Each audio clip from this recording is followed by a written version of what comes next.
that I do in my whole life is on my birthday, I do something that I've never done before, every year. It's like a great little tradition. I love it. Sometimes it's like skydiving. Sometimes it's like going to a country I've never been to. One time I was baking a cake, because I never baked a cake before.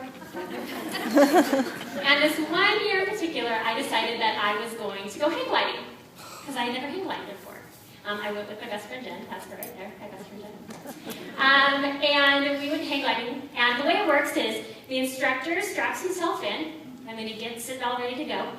And then he straps himself to you. So now you're strapped to the instructor. And then the hang glider is like right behind you. It goes all the way out to both sides. It's this really big kite. And then you stand in this little triangle, which is the thing you end up holding on to. Do you know what I'm talking about when you're hang gliding? Okay, so you're standing in the triangle. We're ready to go. We're holding on to the top of the triangle. And he says, okay, so now what we're going to do is run off that cliff. Okay, I'm going to run off the cliff. And he says, and here's the thing. We're going to start running. And as you get to the end, your brain is going to tell you to stop running. He says, but here's the thing. You can't stop running. Because if you keep running, it catches the wind and you fly. And if you stop running, you nosedive. So you don't want to die. So you have to keep running. And I actually remember thinking to myself, this is ridiculous. Of course I'm going to keep running.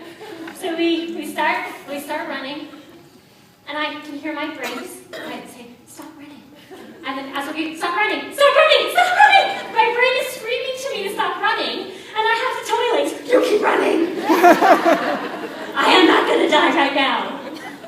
And so I did, I kept running, and it was the craziest thing. I mean, I can't even really explain it very well, but the kite is just making all of this noise. It's on wheels, and the wheels are like clacking, clack, clack, clack, and the kite is like, it doesn't like rolling, and it's pushing, but it's hard and it's uncomfortable, and then we take off and we jump. And it's silent. And the kite takes flight. And it's doing what it's meant to do. It's not meant to roll on the ground, it's meant to fly. And the only noise you can hear. And the instructor knew how to grab the wind, and so we would go higher.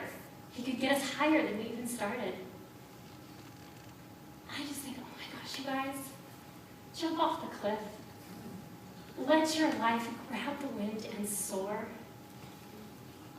That is what you're meant for. You're not meant to be rolling along the ground. You're meant to jump and soar.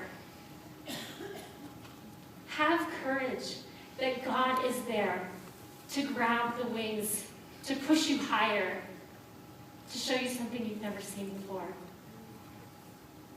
Have courage. It's scary. It's scary to jump off a cliff. But you will do something amazing. He does what we cannot do. And through all of that amazing Google search I did, out of all the verses I found, my absolute favorite was Acts 4:13-14. And Lori told you this last night, but I'm going to tell you again. When they saw the courage of Peter and John and realized they were unschooled, ordinary men, they were astonished, and they took note that these men had been with Jesus. Our courage is not a part of us so that we can be awesome. Our courage is not so that we can do something great and make our name great. Our courage is so that when people see us, they don't understand. And they have to ask you, how did you do that? And you can say, God. Everything is made to turn it around and point to God.